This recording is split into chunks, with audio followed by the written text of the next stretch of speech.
यानी अगर हम इस एक बॉडी को कंट्रोल कर लें, आज इंसोमैनिया सबको हो गया है लगभग, ऐसा कोई है ही नहीं जिसको ना हो। ये मैं किसी को सुन के नहीं बता रहा हूं, अपना एक्सपेरिमेंट बता रहा हूं। सुबह 4:30 बज गए, नींद ही नहीं आई, तो एक काम तो तुम लोग ये करो, ये तो भैया शुरू कर दो प्लीज।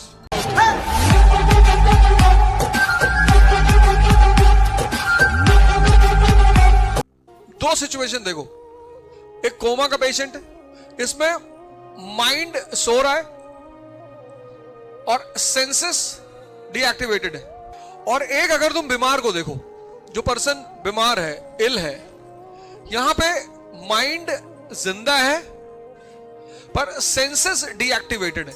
यहां क्या है, माइंड डेड है, मतलब dead in a sense so रहा है, डेड तो नहीं है पर सो रहा है। अब इस कंडीशन में तुम सेंसेस को यूज नहीं कर सकते। सेंसेस पावरफुल है पर तुम उन्हें यूज नहीं कर सकते। यानी इन सेंसेस का जो ड्राइविंग बॉडी है वो कौन है, माइंड है। ये बात कनेक्ट हुई ना, सेंसेस की ड्राइविंग बॉडी क्या है, माइंड।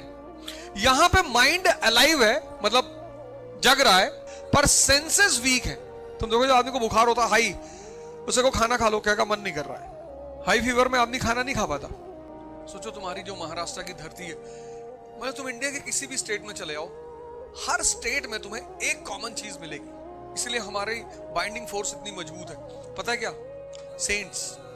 इस धरती पे जहां तुम बैठे हो, संत ज्ञानेश्वर, संत एकनाथ, संत तुकाराम नहीं, और फिर तुम इंडिया के किसी भी स्टेट में चले आओ। यूरोप में ऐसा नहीं है।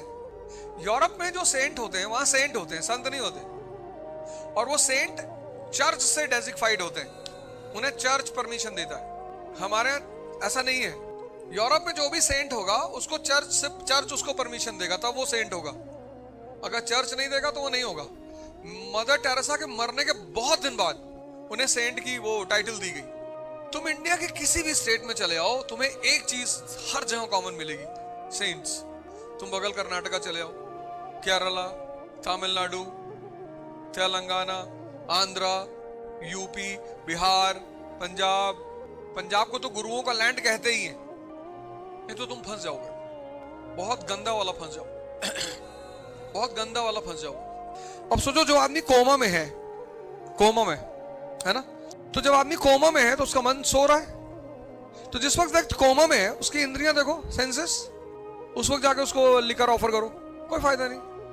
मिठाई ऑफर करो, कोई फायदा नहीं। यानी एक बात क्लियर हो गई कि सेंसेस किसके कमांड में है, मन के कमांड में। इसलिए डायबिटीज का पेशेंट दवा बीमारी से परेशान नहीं है, मन से परेशान है। डायबिटीज का जो पेशेंट है वो बीमारी से परेशान नहीं होता, वो मन से परेशान होता है, दबाता है अपने आप को। अब भाई मिठाई नहीं खाओगे तो शरीर में एनर्जी कहां से बनेगी? जब एनर्जी नहीं बनेगी तो शरीर क्रेव करेगा मीठे के लिए, क्योंकि वो पावर तो मीठे से ही बनाएगा। तुम देखो जो डायबिटिक पेशेंट है उसको मीठा खाने की क्रेविंग होती है, नॉन डायबिटिक को नहीं होती। एक बड़ी अजीब सी चीज तुम देखोगे कि जो डायबिटिक है उसको क्रेविंग होती है मीठा खाने की। क्रेविंग मतलब कि बस दे दो। उसकी वजह क्या है, वो अपने आप को सप्रेस करता कि मीठा नहीं खाना है। अब जब नहीं खाओगे तो बॉडी को एनर्जी मिलेगी नहीं, तो बॉडी जब एनर्जी खत्म होती जाएगी तो वो क्रेव करेगी ना, मांगेगी भैया एनर्जी तो दो, मीठा तो दो। जब वो क्रेव करेगी तो तुम और खा लोगे। तो अगर उसका मन उसके कब्जे में रहे तो अपनी शुगर को बैलेंस कर लेगा। वो भाई मिठाई नहीं खाएगा, राइस खा लेगा, कार्ब वाली चीजें खा लेगा, बॉडी को एनर्जी मिल जाएगी, क्रेविंग नहीं उठेगी। मुझसे लोग पूछते हैं यार पुणे क्यों जाते हो? मैं कहता हूँ यार यवले की चाय पीने। यवले और ईरानी पता नहीं क्या डालते, मतलब एक बार इनके ऊपर रेट डलवानी है पता करने के लिए कि एक नहीं पीता मैं चाय, मतलब एकदम। पर यहाँ लैंड करने में तो जाओ भैया चाय लेकर आओ। अब जो तुम पूछते हो ना कि मेडिटेशन क्यों करना चाहिए, अब तुम्हारी सेंसेस की ड्राइविंग फोर्स ये है और ये तुम्हारे कब्जे में ही नहीं है। क्योंकि तुम्हारी सेंसेस अलोन ड्राइविंग फोर्स होती तो मन जब कोमा में था तो भी ये खाना खाती, तो भी इन्हें टच का इफेक्ट होता। लेकिन सेंसेस बिना माइंड के कुछ भी नहीं है, और माइंड अगर बेलगाम है तो तुम सोचो तुम्हारा क्या हाल होगा। और अगर सेंसेस बीमार है तो अकेले माइंड कुछ नहीं कर सकता। कभी कैंसर पेशेंट का लास्ट स्टेज में देखो, देखा है ना, मतलब भगवान दुश्मन को भी ना करे, दुश्मन को भी ना करे, दुश्मन को भी अगर उसे बेहोश न रखा जाए ना तो वो चिल्ला के मर जाए, इतना पेन होता है। लास्ट 24 आवर्स 48 आवर्स उसको बेहोश रखा जाता है। अगर उसे अगर वो होश में आ जाए तो वो चीख के मर जाए, इतना एक्सट्रीम लेवल का पेन होता है। तुम कोमा के पेशेंट को देखो, उसका मन नहीं है, तो जब उसका मन नहीं है तो सेंसेस भी साइलेंट है।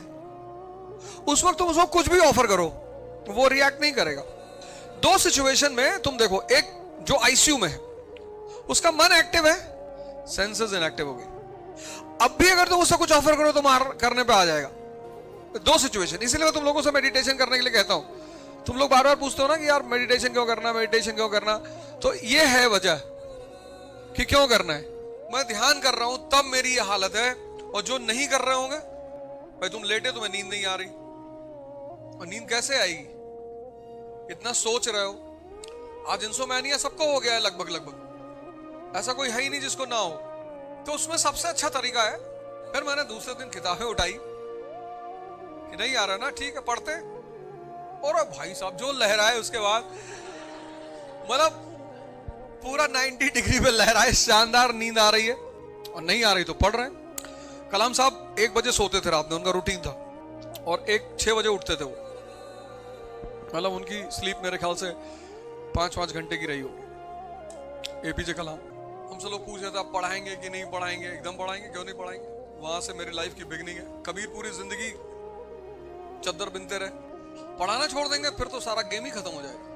क्योंकि जब तुम पढ़ते हो, जैसे तुम्हारे शरीर का टॉनिक है फल, ऐसे तुम्हारे मन का टॉनिक है किताबें। मैं जिस कमरे में रुका हूं, तुम चले आओ, बिस्तर पे 4 किताबें पड़ी हुई, उसमें से गीता है। नहीं सोएंगे ना, अगर हम नहीं सोएंगे तो मोबाइल नहीं उठाएंगे, फिर पढ़ेंगे रात भर, और जैसे आधा घंटा पढ़ो इतनी गहरी नींद आती है। तुम एक एक्सपेरिमेंट करके देखो, तुम्हें अगर नींद ना आए तो मोबाइल स्क्रॉल करना शुरू कर दो, तुम रात भर जगते रहोगे। कब सुबह 4 बज जाएगी। ये मेरे साथ हुआ है, ये मैं किसी को सुन के नहीं बता रहा हूं, अपना एक्सपेरिमेंट बता रहा हूं। सुबह 4:30 बज गए, नींद ही नहीं आई, स्क्रॉल करते रहे, मूवी की क्लिप्स देखते रहे। अभी बता रहा हूं 6-7 दिन पहले की बात, मतलब रात 8:30 बजे से लेके सुबह 4:30 बजे तक स्क्रॉल। मतलब घड़ी उठा के जब देखा सुबह 4:30 बज रहे हैं। मतलब सुबह जब होती है ना तो पंछी बोलना शुरू करते हैं, तो मुझे लगा सुबह हो गई। इतना नशे वाला इफेक्ट है उसका। यानी अगर हम इस एक बॉडी को कंट्रोल कर लें, कंट्रोल मतलब लगाम डालनी है, घोड़ा है ये, इसलिए मन को कंपेयर हमेशा हॉर्स से किया गया, और तुम घोड़े पे बैठे विदाउट लगाम तो तुम्हें मार नहीं डालेगा वो। इसलिए तुम एक फैसला करो, डिसीजन लो, एडमेंट डिसीजन कि मेडिटेशन करना ही है। तो एक काम तो तुम लोग ये करो, ये तो भैया शुरू कर दो प्लीज। मतलब अगर तुम चाहते हो तुम्हारा जीवन बचा रहे ना, तो प्लीज मेडिटेशन शुरू कर दो, वरना ये तुम्हारी जिंदगी को खा जाएगा। मतलब एक रात अगर 8:30 बजे से सुबह 4:30 तक स्क्रॉल कर दिया तो चलो चल गया, लेकिन अगर ये महीना भर होता रहा तो खत्म हो जाएगी जिंदगी। मेडिटेशन कंपलसरी कर लो अपने जीवन में कि साहब करना ही करना है, किसी भी कीमत पे करना है, किसी भी कीमत पे। मतलब 10 मिनट से शुरू करो बस। और मेडिटेशन का संबंध ऐसा नहीं कि मुसलमानों का दिमाग नहीं भागता कि हम तो अल्लाह के करम से स्क्रॉल ही नहीं करते, ऐसा नहीं है, सब करते हैं, सब करते हैं, सब। कुछ रोग हैं जिसको मानवता का रोग कहते हैं, आज वो सबको है, पूरी ह्यूमैनिटी को है। इसको शुरू कर दो। अब इसमें बड़े सारे रास्ते हैं, तुम जितने लोगों से मिलोगे, कोई कहेगा ऐसे करो, कोई कहेगा यहाँ देखो यहाँ, और यहाँ देखोगे कि लाइट दिखाई पड़ेगी, 500 वाट का बल्ब जल रहा है। ठीक है, कोई बात नहीं है, सबके अपने अपने तरीके हैं, पर मैं तुम्हें एक बड़ा सॉलिड तरीका बता दूं जो मैंने जिंदगी में सीखा और बहुत काम आया मुझे।